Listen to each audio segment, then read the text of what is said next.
Kesehatan dan Kesehatan Kerja, dan kita bicara tentang topik K3 pada area khusus ya. Jadi sebenarnya kita bisa bicara dua hal di sini, yaitu K3 pada populasi khusus dan K3 pada area khusus.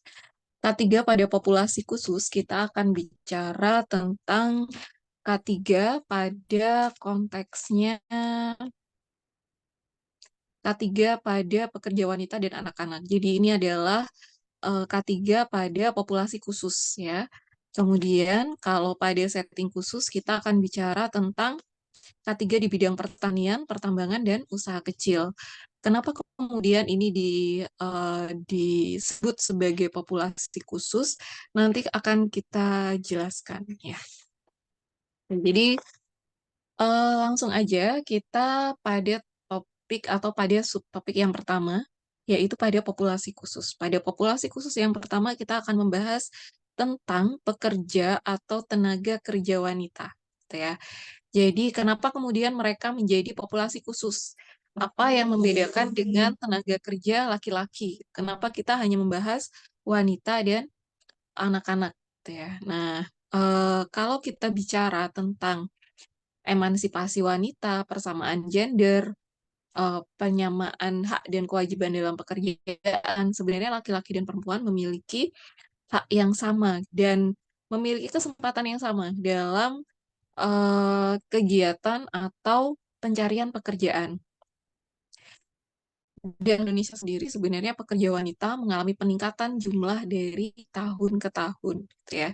Tapi terlepas dari isu persamaan gender atau kemudian tentang penyamarataan hak dan kesempatan dalam bekerja, kita masih menemui yang namanya disparitas atau ketidakadilan atau tidak samanya pemberian hak kepada tenaga kerja wanita dibandingkan dengan tenaga kerja laki-laki, khususnya dalam hal kesempatan kerja, gaji, hak dan perlindungan kerja di beberapa negara. Nah, kaitannya dengan gaji, seringkali atau kalau tidak dalam hal gaji adalah dalam hal kesempatan dalam menduduki posisi tertentu, maka memang wanita itu memang diberikan kesempatan yang sama. Tapi biasanya tenaga kerja wanita harus menunjukkan effort ya yang lebih daripada pekerja laki-laki untuk bisa diakui. Jadi hal seperti itu yang biasanya muncul ya di dunia kerja. Nah, hal tersebut kemudian menimbulkan beberapa masalah atau beban yang kemudian hanya dirasakan oleh tenaga kerja wanita. Kemudian yang selanjutnya adalah terkait dengan fisik. Tenaga kerja wanita tentu berbeda dengan tenaga kerja laki-laki. Misalnya dalam hal energi atau tenaga, dalam hal postur tubuh, ya dalam hal fisik itu dia sangat berbeda. Nah, perbedaan fisik itu kadangkala membuat tenaga kerja wanita ini eh, diperlakukan secara berbeda. Diperlakukan secara berbeda itu artinya mungkin saja dalam penyediaan alat-alat untuk produksi. Kalau misalnya laki-laki mungkin diberikan alat produksi seperti kalau misalnya memotong sesuatu maka mereka diberikan alat produksi yang lebih advance misalnya daripada yang perempuan karena mereka merasa kalau perempuan diberikan alat produksi yang seperti ini mereka nggak bisa menggunakan ya karena harus kuat atau kemudian tenaganya harus berlebih dan itu tidak dimiliki oleh tenaga kerja wanita. Nah, jadi itu salah satu perbedaannya. Kemudian kalau kita bicara sektor, tenaga kerja wanita itu dia biasanya fokus atau dia biasanya lebih banyak pada sektor atau area tertentu yang berbeda dengan sektor pada laki-laki. Jadi misalnya kalau pada laki-laki, dia banyaknya ada pada area industri konstruksi.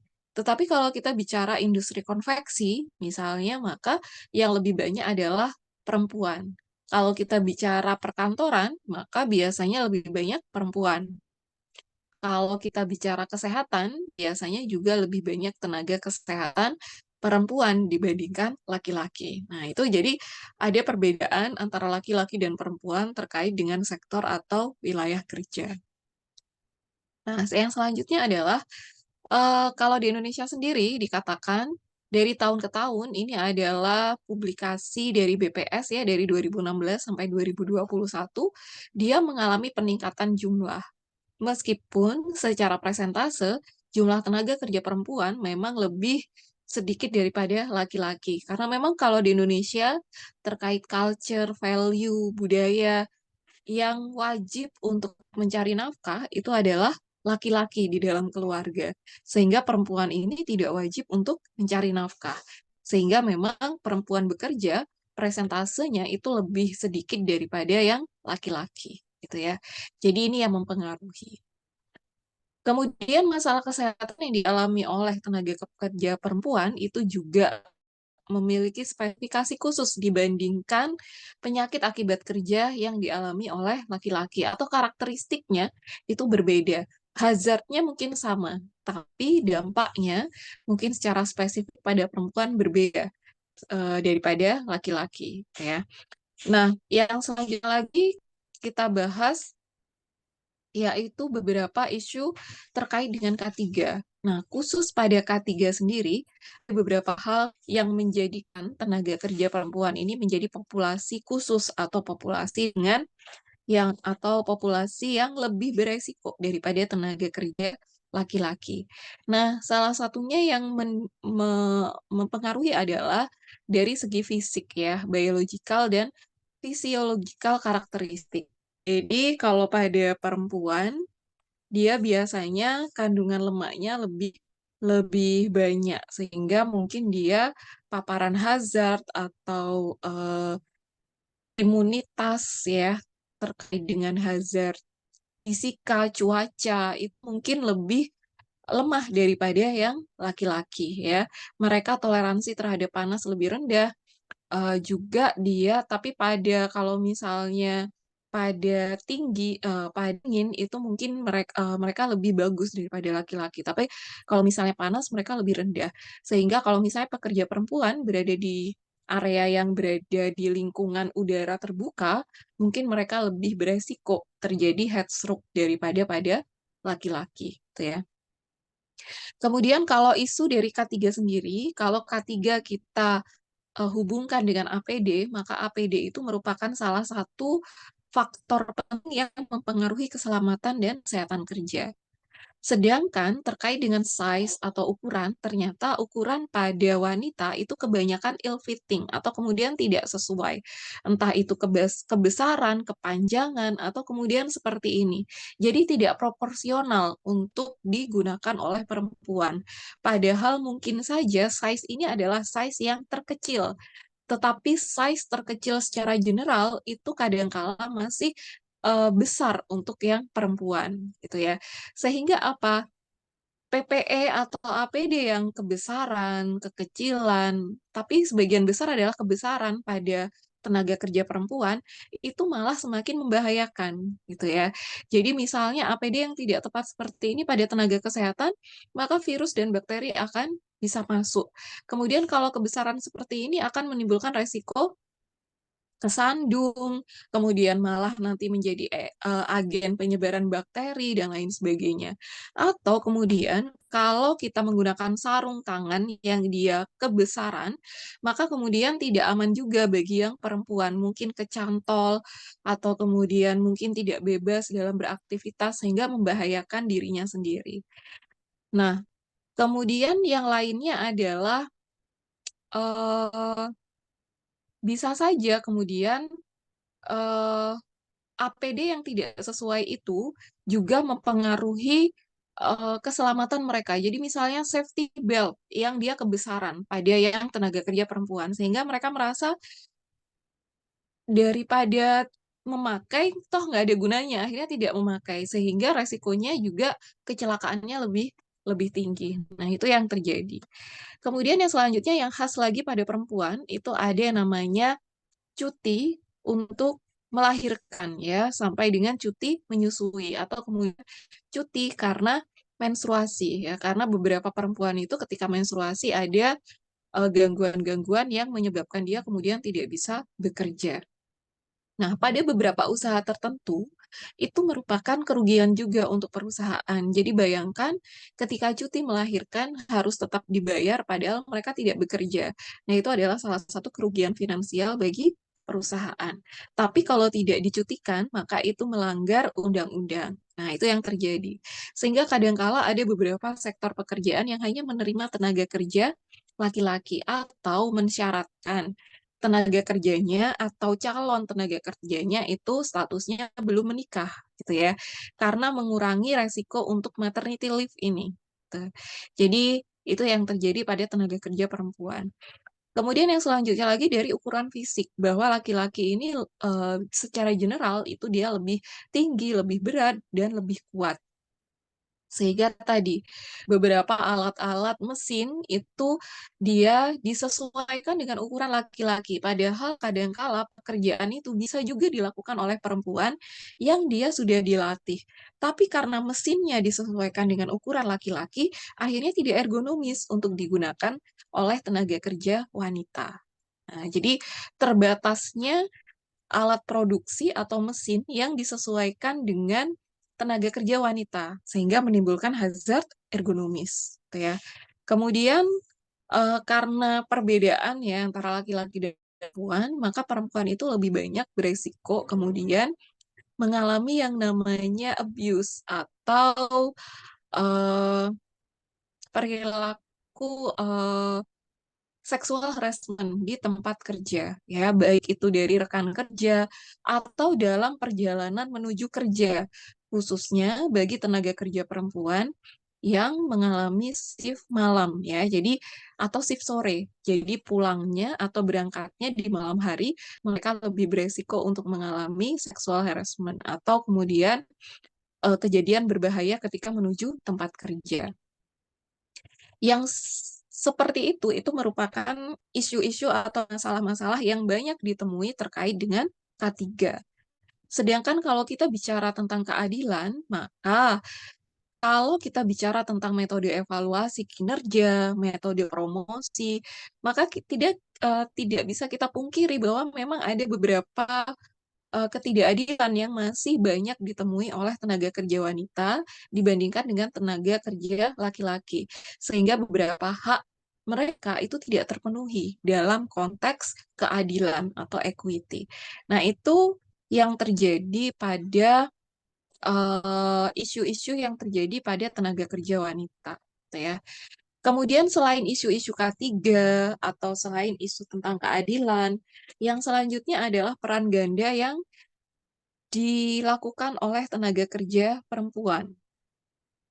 Sebagian besar tenaga kerja perempuan di Indonesia, utamanya yang bekerja di industri konveksi, rokok, ataupun perkantoran, mereka itu memiliki peran ganda, yaitu menjadi wanita karir serta ibu rumah tangga. Wanita karir di sini itu adalah bisa dikatakan sebagai paid worker atau pekerja yang dibayar. Sedangkan ibu rumah tangga itu kita bisa sebut juga sebagai unpaid worker atau pekerja yang tidak dibayar. Kok bisa, Bu, dia dikatakan sebagai pekerja juga? Karena di rumah itu sebenarnya dia juga melakukan pekerjaan, meskipun pekerjaan itu adalah bagian dari memang mungkin mereka menyadari bahwa itu memang tugasnya, memang tanggung jawabnya, dan tidak dibayar karena itu dilakukan di keluarga mereka. Tetapi pekerjaan unpaid mereka di rumah itu juga kerja gitu loh. Itu juga mengeluarkan energi. Jadi kalau kita bandingkan pekerja laki-laki kalau sudah selesai di kantor, pulang ke rumah, istirahat. Tetapi pekerja perempuan sudah bekerja di kantor, mungkin sama-sama 8 jam atau 7 jam, ketika dia pulang di rumah, dia masih harus bekerja. Entah itu membereskan rumah, entah itu mengajari anak-anak mengerjakan PR atau kemudian memasak. Nah, itu adalah pekerjaan mereka. Sebelum berangkat kerja pun mereka juga harus bekerja. Sehingga pada tenaga kerja perempuan ya mereka lebih beresiko terjadi stres karena beban mereka itu ganda ya. Pekerjaan di rumah dan pekerjaan di kantor. Kadangkala stres di kantor itu dibawa sampai di rumah sehingga membuat stresor berlebih juga untuk perempuan itu atau untuk ibu itu dan keluarganya. Kemudian otomatis ya, harusnya di rumah bisa istirahat, kemudian tidak bisa istirahat, sehingga bisa saja mengalami gangguan tidur. Khususnya pada perempuan-perempuan yang berada di area layanan publik ya, yang mungkin jam kerjanya itu adalah shift malam atau shift sore. Shift malam kalau misalnya pekerja laki-laki bisa saja kalau misalnya dia pulang bisa langsung istirahat gitu ya. Tetapi kalau pekerja perempuan sudah shift malam tidak bisa tidur di tempat kerja, ketika pulang di pagi hari dia masih tetap harus mengurus rumah. Jadi bisa saja terjadi gangguan istirahat tidur atau kurangnya jam tidur atau kuantitas tidur pada pekerja perempuan tersebut. Sehingga hal itu, panjangnya jam kerja, gangguan tidur, itu mengakibatkan kelelahan yang berlebih, serta adanya role strain pada pekerja wanita ya. Di satu sisi mereka bekerja di perusahaan, di satu sisi mereka bekerja di rumah. Jadi ada peran ganda. Kemudian karena mereka mengurus rumah, memasak, menggendong bayi, merawat anak, sehingga kadangkala hazard yang mereka dapatkan ya di tempat kerja ya, baik itu hazard kimia, hazard fisika yang bisa saja menempel di baju atau di kulit, itu bisa mempengaruhi kesehatan orang rumah karena aktivitas mereka dalam menggendong, merawat, memasak gitu ya. Sehingga hazard-nya di perusahaan itu juga bisa saja mempengaruhi anggota keluarga di rumah, gitu. Atau kemudian beberapa hazard kimia atau biologi ketika mempengaruhi kesehatan para ibu bekerja yang dalam kondisi hamil dan menyusui, maka itu bisa saja ditransferkan kepada bayi atau anak mereka atau janin pada saat mereka hamil. Ya, jadi itu yang terjadi. Di satu sisi juga ada beberapa hazard yang juga mempengaruhi kesehatan reproduksi, sehingga mereka kemudian mempengaruhi kesuburan, kemudian kalau misalnya hamil maka mempengaruhi dia bisa prematur atau berat badan lahir rendah. Jadi atau sampai abortus gitu ya. Jadi hal-hal seperti ini kemudian yang membuat pekerja wanita itu bisa kita katakan sebagai populasi yang harus diperhatikan secara khusus gitu ya. Nah, apa saja hazard yang dia berbahaya bagi perempuan? Sama seperti dulu kita membahas tentang identifikasi hazard. Jadi hazardnya dari mulai psikososial, hazard fisika terkait dengan bising, panas, cahaya, radiasi, khususnya pada wanita-wanita yang dia terancam untuk kesehatan reproduksi atau kemudian pada wanita hamil. Kemudian hazard ergonomis terkait dengan posisi yang tidak ergonomis, pekerjaan monoton, karena pekerja wanita lebih banyak kita temui di konveksi, di rokok, di perkantoran yang posisinya selalu duduk, kemudian tugas-tugasnya selalu monoton, itu-itu saja, gitu ya, sehingga beresiko untuk musculoskeletal disease atau MSD. Kemudian hazard kimia, terkait dengan beberapa wanita misalnya di industri tekstil, pasti mereka yang berkaitan dengan bahan pewarna. Nah, salah satunya itu juga bisa mempengaruhi kalau misalnya masuk ke dalam tubuh, baik itu dihirup ataupun masuk melalui kulit, itu bisa mempengaruhi kesehatan reproduksi. Salah satunya adalah siklus menstruasi atau beberapa bahan kimia, misalnya etilen oksid itu bisa menyebabkan abortus. Nah, itu yang harus diidentifikasi kembali. Sedangkan hazard biologi, khususnya bagi para wanita yang bekerja di sektor kesehatan, nah, bisa saja mereka terpapar mungkin TB, hepatitis, HIV, dan lain sebagainya. Nah, itu yang berbahaya. Kalau khusus kita bicara tentang hazard bagi alat reproduksi itu tadi sudah saya sampaikan sebelumnya ya. Jadi bisa mengakibatkan fertilitas, bisa mengakibatkan abortus, bisa mengakibatkan kelainan kongenital pada janin. Nah, itu semua didasarkan pada hazard-hazard yang seringkali para pekerja wanita itu berinteraksi di tempat kerja mereka. Kalaupun mereka tidak merokok, tetapi mereka bekerja di lingkungan yang banyak orang merokok di sana, itu bisa saja mereka juga terpapar, gitu ya. Atau kemudian biohazard, atau kemudian radiasi bahan-bahan kimia. Meskipun tergantung frekuensi, dosis, dan waktu exposure, tapi tetap saja beresiko pada wanita. Dan dampaknya berkaitan juga dengan frekuensi dan dosis yang mereka dapatkan, serta kapan dampak hazard itu mereka alami. Jadi misalnya, kalau mereka sedang baru hamil di trimester pertama, jadi resikonya mungkin keguguran. Kalau misalnya mereka sudah memasuki trimester 2 atau 3, bisa saja kemudian terjadi kelahiran prematur atau kelainan kongenital pada fetusnya. Nah, jadi itu yang bisa diidentifikasi. Sehingga pada pemeriksaan berkala, pada pemeriksaan khusus, itu yang kita harus perhatikan.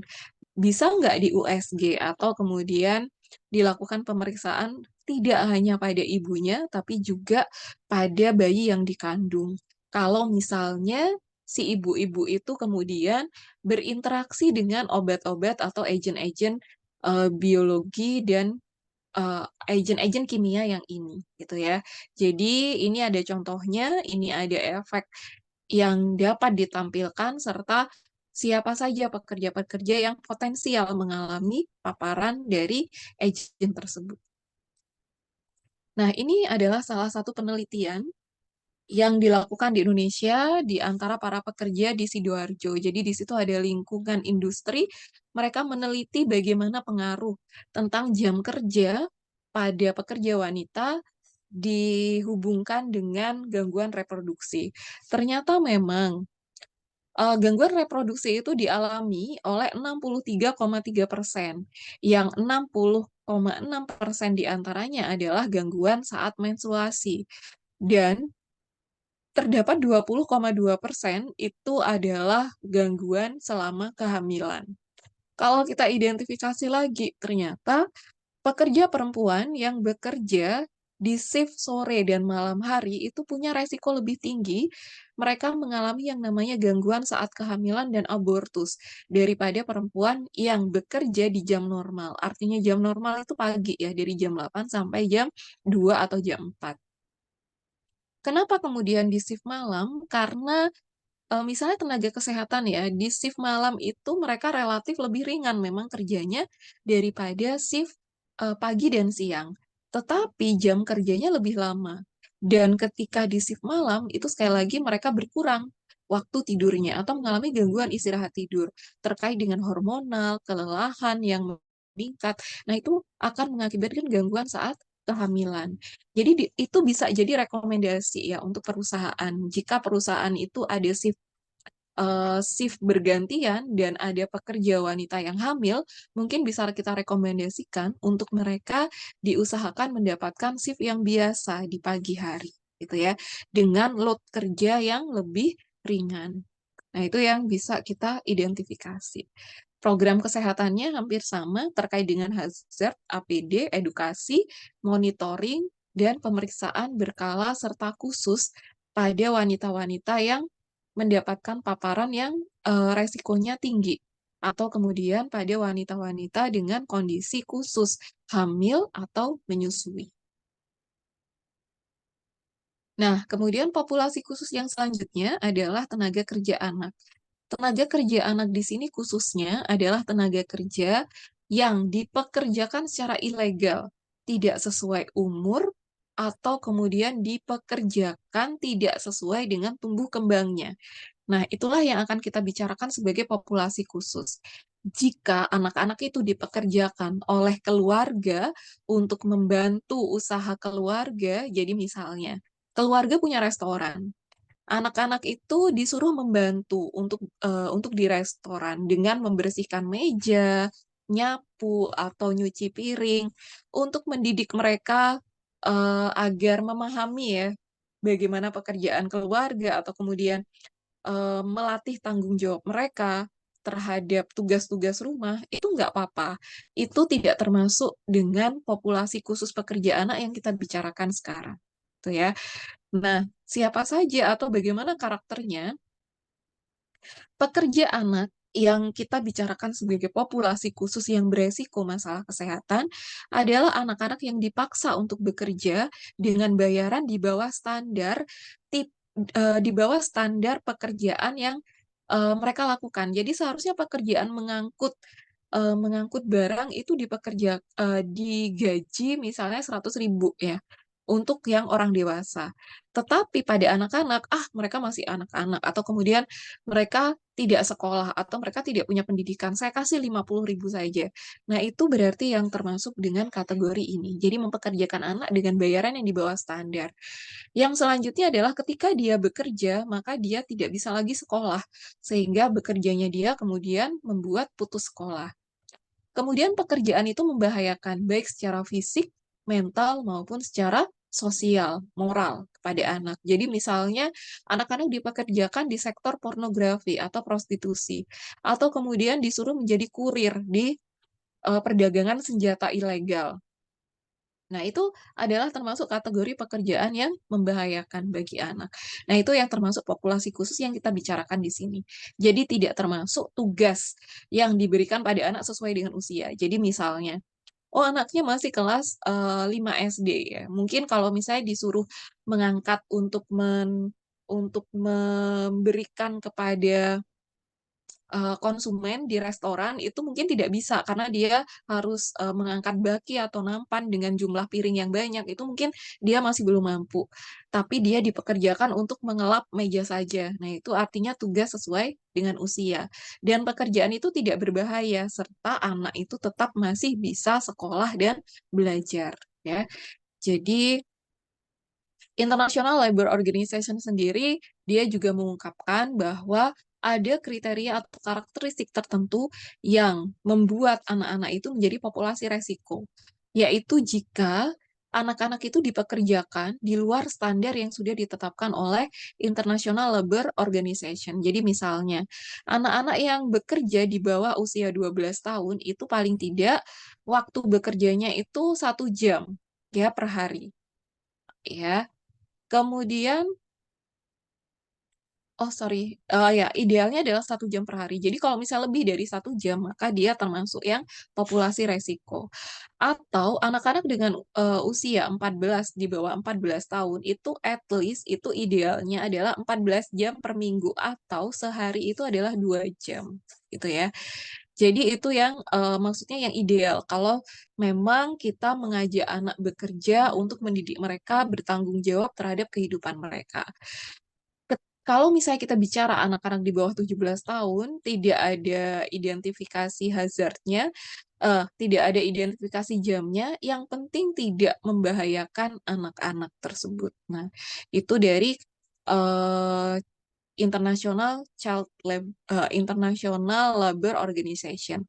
Sedangkan UNICEF sendiri juga punya karakteristik ya, bagi anak-anak itu mereka boleh di usia 5 sampai 11 tahun kalau misalnya disuruh membantu usaha orang tua itu at least 1 hour ya, 1 jam, atau kemudian 28 jam untuk dia pekerjaan domestik di rumah dalam 1 minggu. Jadi kalau misalnya 28 jam berarti 4 jam dalam sehari. Itu kalau misalnya disuruh nyapu, mencuci baju, menjemur pakaian, nah itu boleh dilakukan oleh anak-anak. Kalau usia 12 sampai 14 tahun, mereka at least dia itu 14 jam untuk economic work, serta 28 jam itu untuk domestic work, itu per minggu.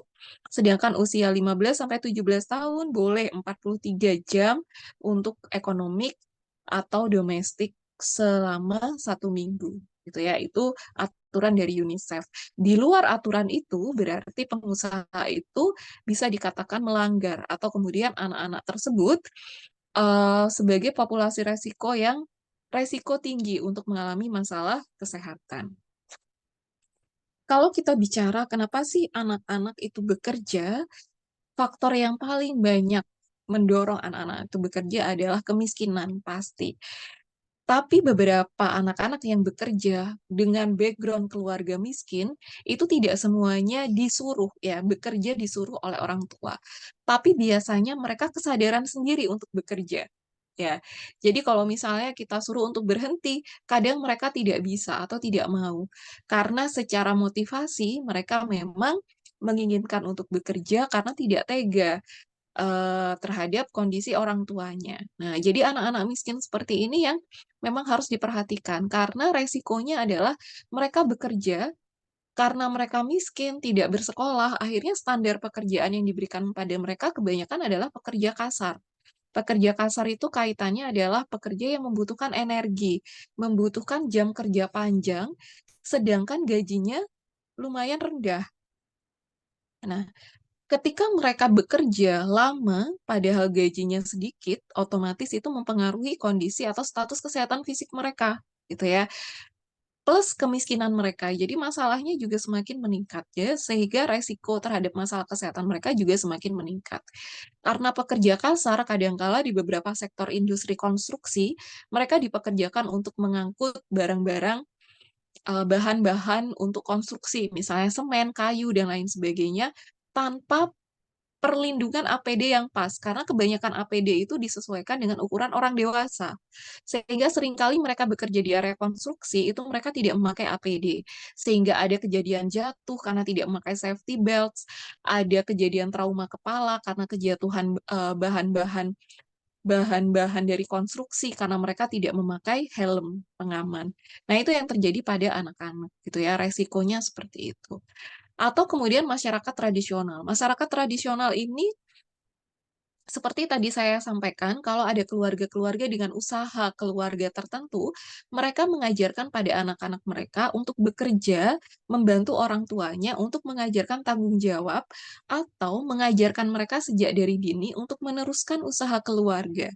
Nah, kalau seperti itu nggak masalah, asalkan sesuai dengan tadi sudah ditetapkan oleh UNICEF dan ILO tadi ya.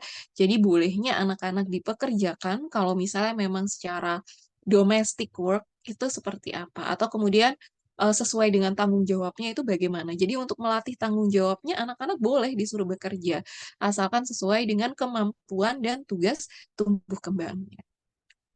Kalau terkait dengan tingkat pendidikan, kadangkala anak-anak yang seperti ini jadi inline dengan kemiskinan ya. Anak-anak ini suka rela untuk bekerja. Karena bekerja itu mendapatkan uang, bisa membantu orang tua, akhirnya memberikan kebanggaan untuk mereka. Sehingga mereka biasanya lebih memilih untuk bekerja daripada bersekolah gitu ya. Karena bekerja itu lebih memberikan jaminan pada mereka daripada bersekolah gitu ya. Padahal eh, dengan bersekolah berarti di masa depan mereka dapat pekerjaan yang layak. Nah, begitu terus. Sehingga pekerjaan sejak dari kecil tidak membuat mereka tidak bersekolah, akhirnya mempengaruhi pekerjaan mereka di masa dewasa. Di masa dewasa pekerjaan terbatas, gajinya rendah, akhirnya miskin. Begitu terus siklusnya, gitu ya. Kemudian anak-anak dengan populasi rentan dan tidak beruntung. Jadi misalnya single family, hidup bersama ibu saja, ketika mereka tidak tega terhadap ibu mereka bekerja, mereka juga akan bekerja. Atau anak-anak yang ditinggalkan bersama dengan kakek neneknya karena keterbatasan fisik yang dialami oleh kakek neneknya sehingga mereka yang terpaksa untuk bekerja di keluarga tersebut. Nah, itulah yang dikatakan sebagai populasi rentan atau tidak beruntung. Gitu ya. Dampaknya seperti apa tadi sudah saya sampaikan, rata-rata anak-anak itu memiliki gaji yang lebih rendah daripada orang dewasa. Produktivitas rendah juga karena energi mereka lebih sedikit daripada orang dewasa, sehingga mereka rentan kena masalah kesehatan fisik maupun mental. Di mana saja? Biasanya di area pertanian, industri, dan pelayanan. Di area pertanian salah satunya, karena di area pertanian itu kebanyakan adalah usaha keluarga, sehingga beberapa pekerjaan itu keluarga melibatkan seluruh anggota keluarga, baik anak-anak sampai dengan lansia untuk bekerja. Tapi ada juga yang anak-anak itu memang bekerja untuk dibayar. Nah, kalau misalnya mereka bekerja untuk dibayar, maka tugas mereka biasanya saat panen gitu ya, membantu memotong, membantu mengangkat hasil panen, dan lain sebagainya. Sedangkan di industri biasanya mereka sebagai pekerja kasar di penambangan, gitu ya, mengangkat bahan-bahan, mengangkat batu, mengangkat pasir. Nah, itu yang banyak dilakukan atau di konstruksi ya. Di konstruksi kadang ya seadanya ya, serabutan modelnya. Atau kemudian di industri-industri yang lain. Kalau di bidang layanan biasanya mereka bekerja di jalanan ya atau part-time di restoran ya. Atau kemudian mereka bisnis yang ilegal biasanya kalau mereka berada di jalan dimanfaatkan oleh ilegal-ilegal misalnya perdagangan senjata, anak-anak ini dijadikan kurir obat-obatan terlarang. Nah, itu biasanya kalau kita bicara populasi khusus pada pekerja anak-anak. Nah, hazard yang terjadi pada pekerja anak-anak itu dia berbahaya juga dan tidak punya perlindungan karena memang tidak ada perlindungan hukum khusus untuk melindungi anak-anak pekerja. Karena kebanyakan anak-anak bekerja itu tidak legal gitu ya. Karena tidak legal akhirnya ya tidak bisa dilindungi gitu ya. Kemudian pajanan hazard dan alat K3 yang tidak sesuai atau tidak pernah mereka pakai. Kemudian kondisi kerja umum tadi sudah saya singgung ya terkait dengan jam kerja panjang dan upah yang sedikit. Serta kurang perlindungan dan tidak ada supervisi ya karena memang ya sekali lagi anak-anak itu kebanyakan bekerja di sektor yang non formal, tidak terdaftar dan ilegal gitu ya. Jadi dampak anak bekerja kaitannya dengan tumbuh kembang fisik, injuri atau cedera karena minim APD tadi, minim keterampilan dan keahlian juga. Kemudian resiko terkena penyakit HIV/AIDS, hepatitis, dan TB karena ini pada anak-anak yang dipekerjakan di sektor ilegal HIV/AIDS ini. Jadi misalnya anak-anak dipekerjakan di sektor pornografi atau prostitusi. Sedangkan secara psikologi pasti karena memang lingkungan untuk mereka tidak sesuai ya karena mereka bekerja dengan orang dewasa, mengikuti habit atau perilaku orang dewasa, sehingga mereka juga mengalami gangguan mental dan gangguan tumbuh kembang. Jadi dewasa tidak sesuai dengan usianya, atau kemudian perilaku-perilaku mereka tidak sehat itu sama seperti perilaku orang dewasa. Atau kemudian stresor dari luar karena mereka secara resiliensi dan coping juga masih belum optimal sehingga mengakibatkan resiko terjadinya gangguan mental ya. Nah, ini contoh dari hasil penelitian tentang child workers ya di Kocaeli di Turki. Nah, di sini dikatakan bahwa ternyata sebagian besar anak itu memang bekerja sejak dari usia di bawah 17 tahun agar mereka bisa belajar tentang profesi mereka selanjutnya. Jadi mereka sudah belajar sejak dini untuk profesi mereka. Jadi misalnya mereka orang tua dengan usaha tertentu. Mereka sukarela untuk membantu orang tua di bidang tersebut agar nantinya bisa lebih pintar melakukan hal tersebut dan meneruskan usaha orang tua. Yang banyak lagi adalah karena mereka membantu income keluarga. Ini juga lumayan. Kalau pada laki-laki 120 ya, kalau pada perempuan 10 orang. Jadi jumlah laki-laki, anak laki-laki bekerja memang lebih banyak daripada anak yang perempuan. Dan permintaan dari orang tua sedikit yang mengatakan seperti itu. Sehingga karena memang seringkali keluarga juga tidak mengharapkan untuk anak-anak mereka bekerja gitu ya. Hanya keadaan yang mungkin memaksa baru kemudian mereka bekerja. Mulai untuk bekerjanya kalau laki-laki antara usia 14 tahun, kalau perempuan 15 tahun. Daily working period selama satu hari itu kalau pada laki-laki 11 jam sama ya pada perempuan 11 sampai 12 jam. Nah, hazardnya, sebelum kita bicara hazard, dari anak-anak yang bekerja itu memang sebagian besar dengan pendidikan yang rendah atau tidak sekolah, low income family, jadi dari keluarga-keluarga yang berpendapatan rendah, dan extended family. Extended family itu artinya di dalam satu rumah itu ada lebih dari dua keluarga inti, ya. Sehingga semakin banyak mulut yang harus diberi makan, maka semakin banyak yang harus bekerja, gitu ya. Itu yang terjadi. Kalau kaitannya dengan status kesehatan, maka anak-anak perempuan lebih beresiko untuk terkena masalah psikopatologi daripada anak laki-laki. Ya, penyebabnya adalah karena si anak-anak ini tidak bisa menikmati masa kecil seperti anak-anak di masa usia remaja, di masa usianya, ya. Sehingga mereka lebih banyak stresornya. Dan jika mereka sudah mengalami yang namanya psikopatologi ketika anak-anak, di salah satu penelitian yang dilakukan di Indonesia, maka depresi nanti akan memanjang sampai dengan kehidupan mereka di usia dewasa sampai dengan lansia.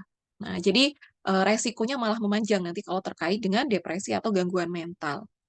Nah, kalau perempuan lebih ya beresiko untuk psikopatologi, yang laki-laki lebih beresiko terjadi kecelakaan kerja karena mereka biasanya bekerja di luar daripada perempuan.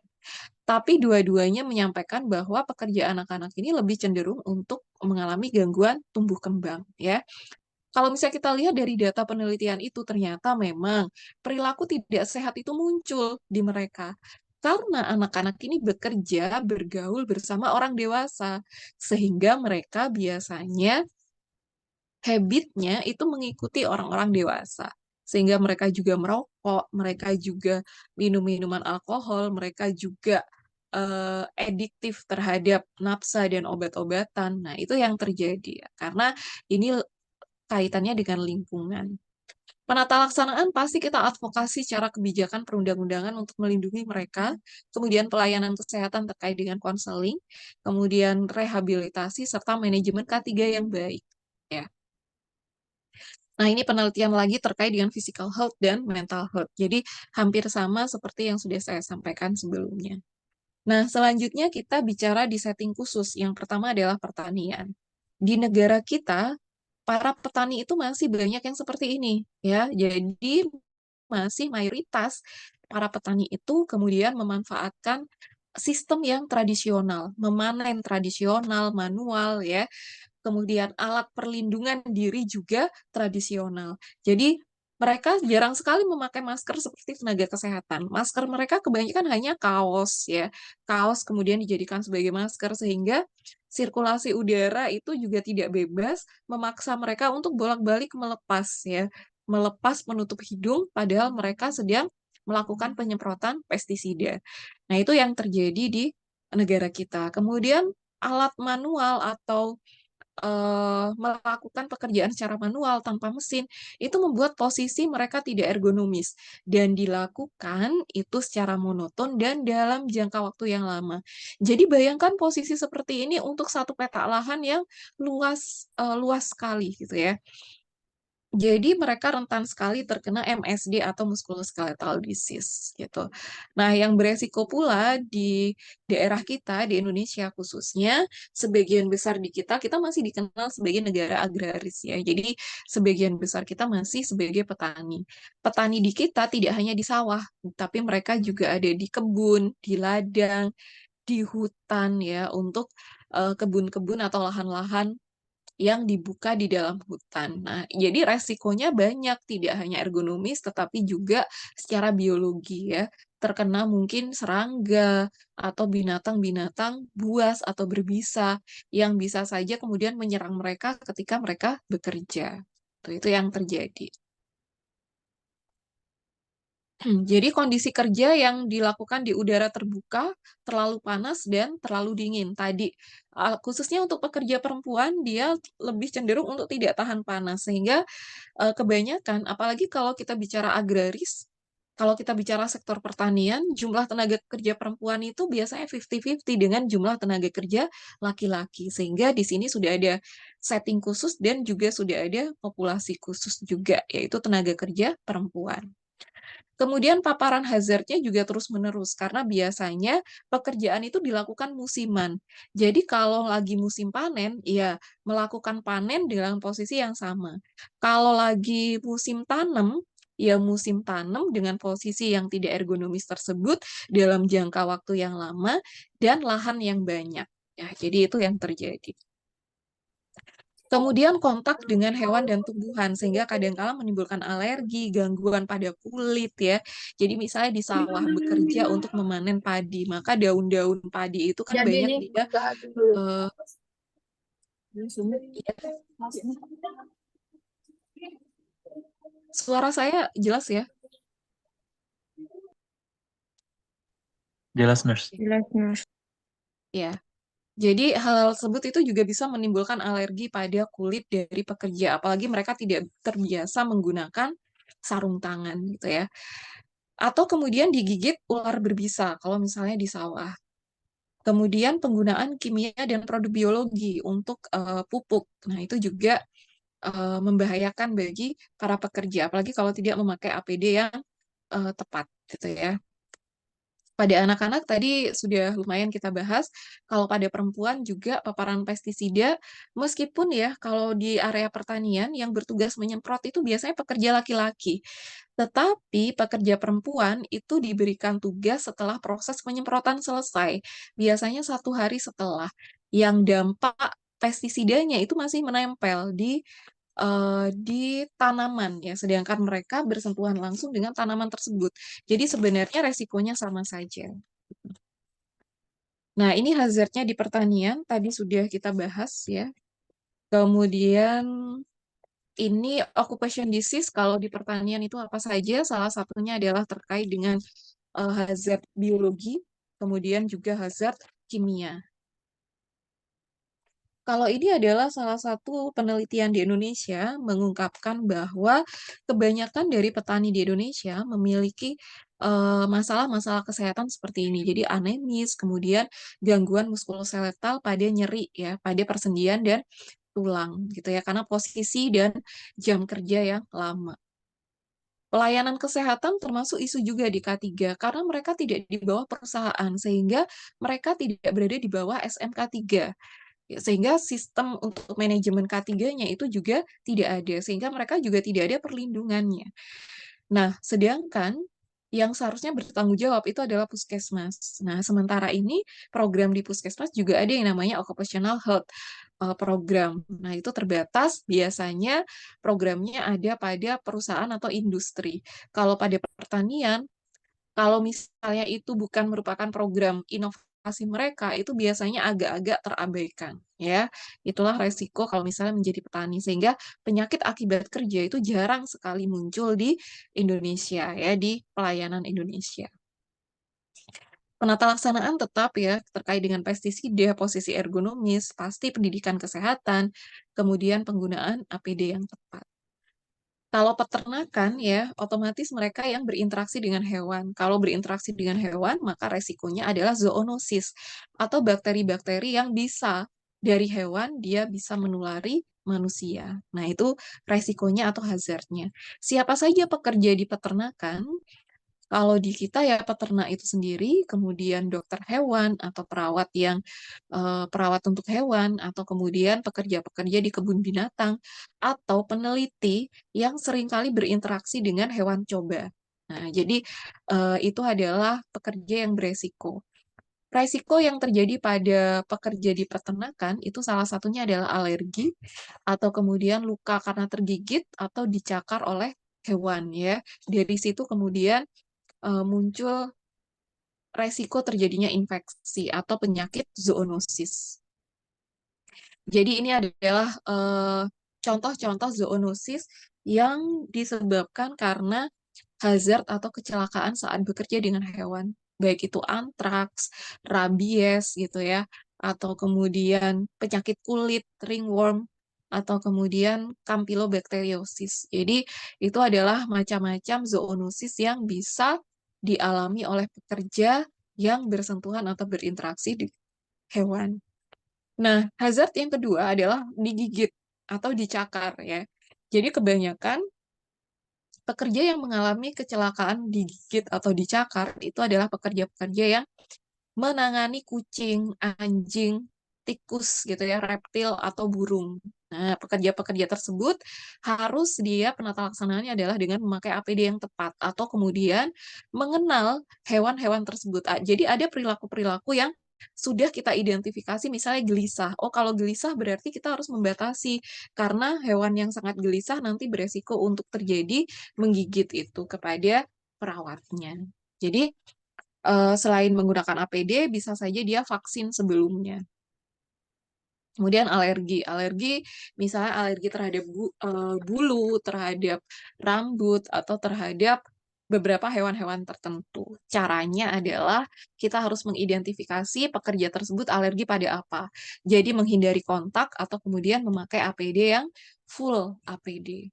Ya, jadi ini cara penata laksanaannya. Setting yang selanjutnya adalah pekerja di tambang. Pekerja di tambang ini merupakan setting khusus karena kebanyakan tambang itu berada di area yang jauh dari pemukiman. ya, sehingga mereka terbatas dari fasilitas layanan kesehatan. Tapi resikonya besar gitu ya, dengan tingkat resiko atau keparahan akibat itu tinggi ya. Jadi keparahan akibat kalau ditambang itu kalau nggak meninggal, cacat, atau kemudian penyakit-penyakit yang kronis. Di satu sisi itu tadi, akses terhadap pelayanan kesehatan atau rujukan itu jauh. Nah, itu adalah resiko terbesar pada pekerja tambang. Kemudian mereka seringkali bekerja di udara terbuka atau bahkan di dalam tanah gitu ya, sehingga mereka resiko debu, kemudian resiko pernafasan di sini, atau kemudian mineral-mineral yang mereka gali gitu ya, sehingga paparan debu yang masuk pada pernafasan dalam jangka waktu yang lama itu sangat membahayakan bagi kesehatan mereka. Atau kemudian mereka jauh dari keluarga sehingga stresor psikologisnya itu lebih besar ya, lebih tinggi.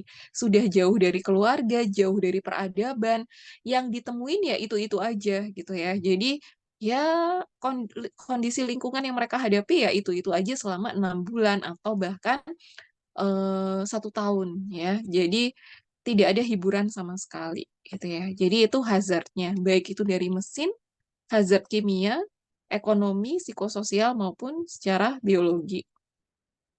Pencegahannya sesuai dengan apa yang sudah kita bicarakan kemarin secara hazard ya, baik kalau kebisingan pakai earplug ya, kalau getaran itu dia bisa mengurangi jam ya sesuai dengan jam ideal, panas dan kelembaban itu mereka bisa menggunakan APD, radiasi juga menggunakan APD. Nah, ini salah satu penelitian yang bicara tentang kesehatan pada orang-orang yang kerja di penambangan. Jadi biasanya masalah-masalah yang banyak mereka alami itu adalah demam ya, kaitannya dengan polusi, atau kemudian gangguan pada muskuloskeletal dan gangguan kelelahan ya, karena terkait dengan job desk mereka itu yang dia berat. Nah, ini biasanya atau kekurangan oksigen. Nah, itu yang menyebabkan masalah-masalah kesehatan yang mereka alami, ya. Kemudian, masalah kesehatan yang selanjutnya adalah mereka adiktif terhadap bahan-bahan substansi-substansi berbahaya. Jadi misalnya alkohol, rokok, ya. Karena mereka merasa bahwa hiburannya yaitu gitu ya, karena mereka berada di lingkungan yang jauh dari peradaban dan kadangkala di dalam lorong ya di bawah tanah. Sehingga hiburan mereka ya udah mereka ke alkohol atau rokok. Jadi mereka biasanya terpapar oleh substansi-substansi yang membahayakan tersebut gitu ya, dan semakin memperparah masalah kesehatan mereka jika mereka memiliki masalah kesehatan kronis gitu ya. Nah, ini adalah bahaya yang dialami oleh pekerja di tambang. Jadi kaitannya dengan disabilitas atau kemudian kematian, gitu ya. Meskipun kematian itu sedikit, tetapi dia kalau misalnya terjadi kecelakaan ya, dia jumlahnya bisa sekali kecelakaan kerja itu langsung banyak. Nah, itu yang khusus ya di sektor penambangan, meskipun dilaporkannya sedikit. Tadi sudah saya sampaikan bahwa area penambangan ini biasanya jauh dari pemukiman, sehingga akses kepada pelayanan kesehatan itu terbatas. Dari pekerja tambang, kita juga bisa tahu ternyata dokter yang benar-benar stay ya di penambangan itu ternyata juga jarang jarang atau tidak ada untuk dokter yang stay di situ. Sehingga perlindungan kesehatan mereka itu juga kurang gitu ya. Kemudian untuk alat perlindungan, APD itu sebenarnya udah bagus ya. First aid, kemudian untuk Google, gloves, kemudian sepatu, helm itu sudah bagus. Cuman yang kurang ternyata dia khusus untuk earplug ya. Kemudian masker yang benar-benar khusus untuk hidung mereka, atau kemudian sabuk untuk pengamanan, sampai dengan kemudian keberadaan toilet ya, untuk keberadaan sanitasi. Mungkin saja ini tidak dikatakan sebagai safety untuk secara mekanik, tetapi sebenarnya sanitasi itu juga beresiko sebenarnya untuk status kesehatan, khususnya untuk penyakit-penyakit yang menular. Nah, itu yang kadangkala tidak dipenuhi oleh perusahaan, sehingga kita mungkin bisa mengidentifikasi salah satu rekomendasinya adalah dengan menggunakan pemanfaatan teknologi atau telemedicine yang bisa mengatasi kekurangan tenaga kesehatan di area pertambangan tersebut. Tuh. Nah, yang terakhir adalah di industri kecil. Di industri kecil ini khusus karena berbeda dengan industri yang skalanya besar.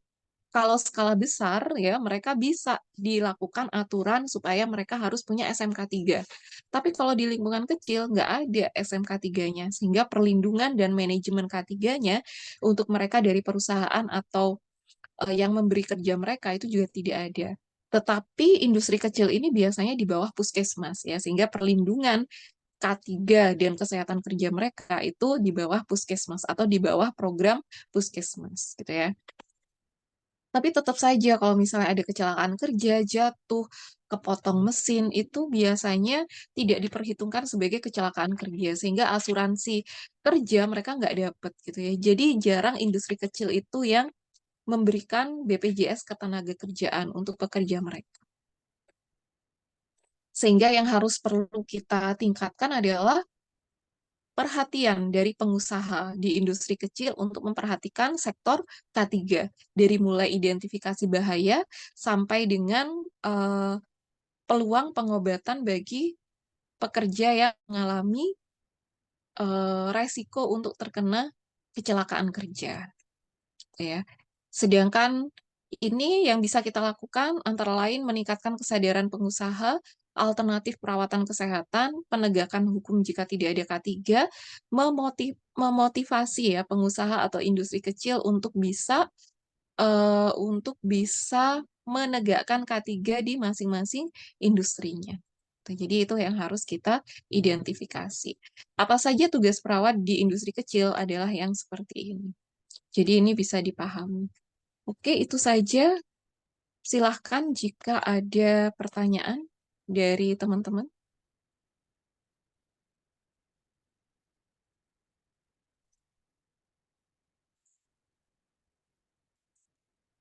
Cukup? Tidak ada pertanyaan? Nah, saya izin bertanya sebentar. Iya, Apakah sudah terdengar, Mas?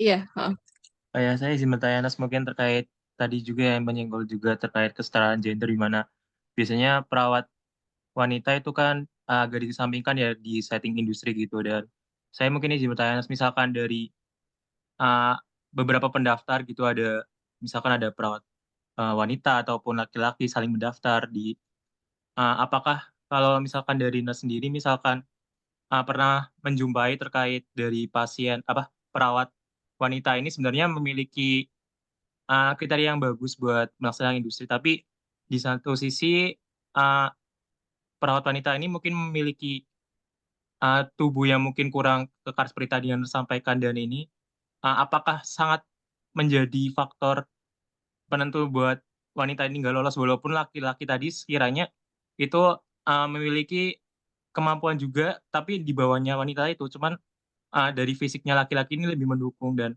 sekiranya dari industri ataupun setting klinik ataupun apapun itu akan lebih memilih siapa ya, Nes? Dan faktor-faktor apa saja yang sekiranya bisa dijelaskan sederhana kenapa mungkin perawat dari setting industri lebih banyak ke laki-laki seperti itu sih, Nes?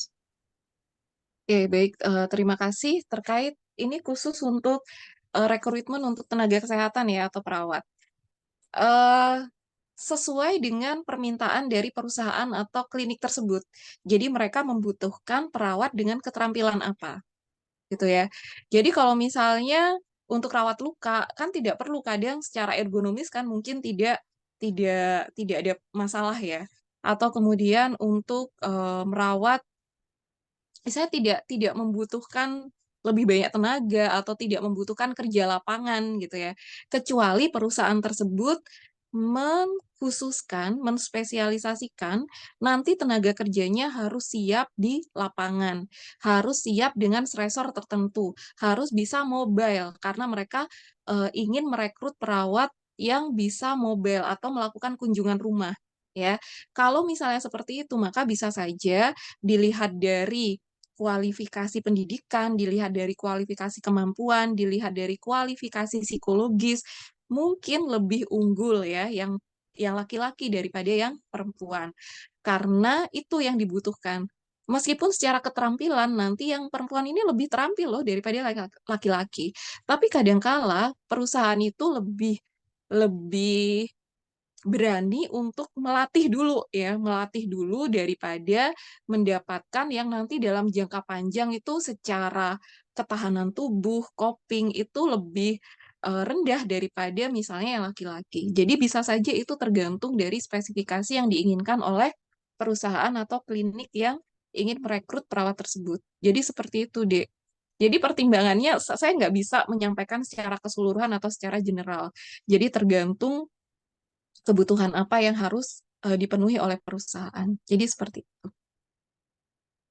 Oh ya, berarti saya izin konfirmasi juga itu juga Mm. bisa melewati pertimbangan wawancara user ataupun wawancara direksi seperti itu ya, Mas. Iya, pasti. Jadi sebenarnya tenaga kesehatan itu bisa merekomendasikan, tetapi yang terutama memutuskan itu kan adalah jajaran direksi. Makanya kemudian ada tes-tes lain selain tes keterampilan atau selain tes kesehatan. Jadi seperti itu. Baik, Nas Anissa, terima kasih atas jawabannya, sangat menjawab, Nas. Oke, baik. Ada lagi?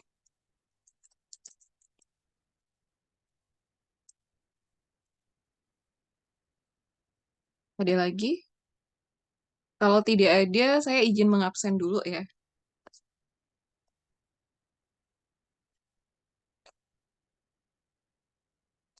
Sebentar.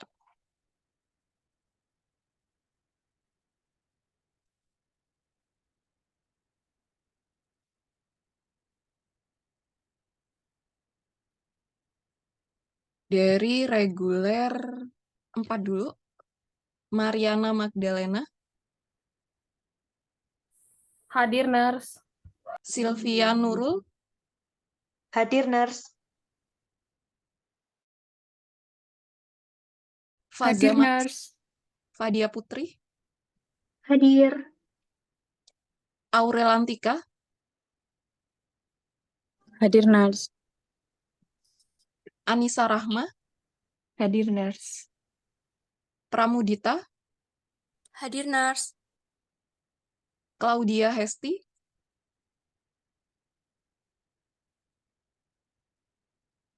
Alia Azahra, Fahdah Fadila, Hadir, Nurse. Salsabila, Hadir, Nurse. Heina, sebentar, Salsabila, Revina, sorry, Revina Aisyah, Hadir, Nurse. Stefani Seviana, Stefani, Dani Suara, Hadir, Nurse. Aprilia, Hadir, Nurse. oh Aprilia, sorry ya, Afrila ya, Hilda, Hadir, Nurse. kemudian Arvandeon, Hadir, Nurse. Navia Irvani, Hadir, Nurse. Untari, Hadir, Nurse.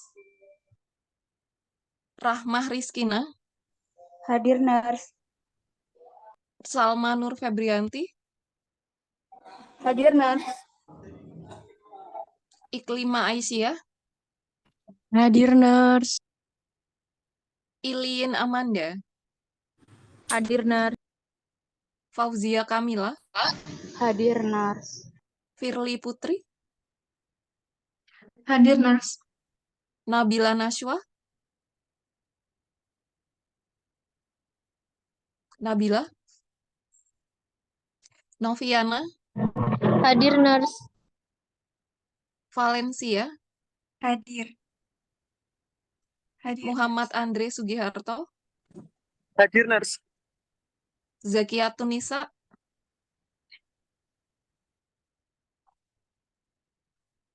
Amelia Eka, Ahmad Fatah, Khansa, Hadir, Nurse. Ayubi Naufal, Hadir, Nurse. Nashwa Farisa, Hadir, Nurse. Muhammad Nurussalam, Hadir, Nurse. Marcella Yemima, Hadir, Nurse. Rifka Anindita, Hadir Nars. Herdiana, Hadir Nars. Putri Farah, Hadir Nars. Sultan Rafi Hidayah, Hadir Nars. Dwi Aisyah, Nashwa.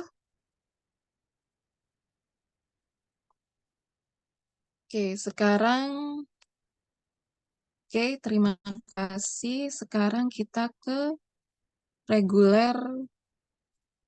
Sebentar. Mas, mohon izin konfirmasi untuk latihan itu habis, Mas. Selama akses terkendala jaringan tadi. Oke, Claudia Hesti. Terima kasih, Mas.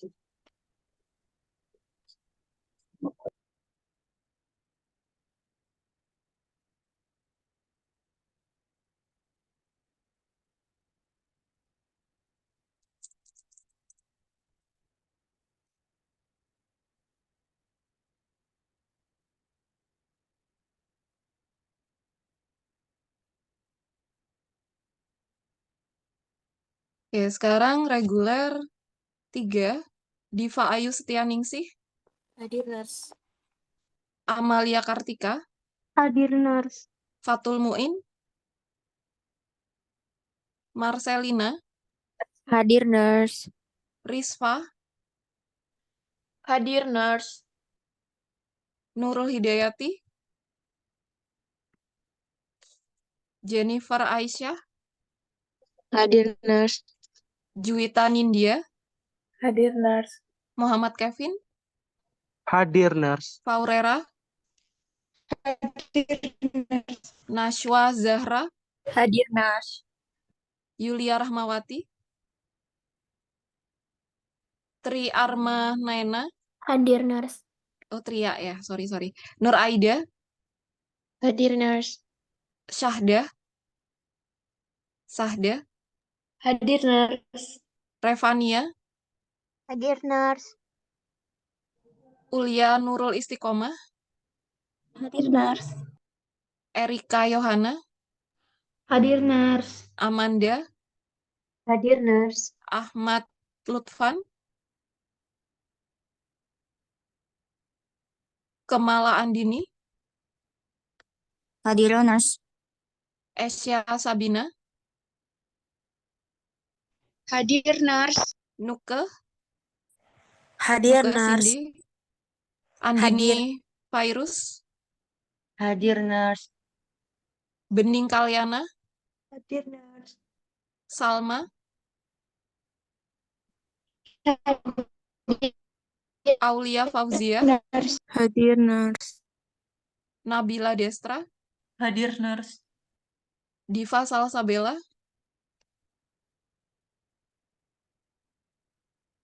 Hafsyah, Nabila, Hadir Nars. Aufa, Hadir Nars. Carolina Elinke, Hadir Nars. Sinta Amalia, Hadir Nars. Louis Vigo, Hadir Nars. Sarah Aulia, Hadir Nars. Galuh Lusita Sari, Hadir Nars. Dia Ulhak, Hadir Nars. Nurusani, Hadir Nars. Adristilian. Hadir Nars. Oke, baik. Terima kasih banyak. Sekian kuliah dari saya. Ini adalah pertemuan terakhir. Mohon maaf jika selama kita berinteraksi ada salah kata dan perbuatan. Terima kasih. Wassalamualaikum warahmatullahi wabarakatuh. Waalaikumsalam warahmatullahi wabarakatuh. Terima kasih banyak, Nars. Ya, sama-sama. Waalaikumsalam warahmatullahi wabarakatuh. Terima kasih Nars.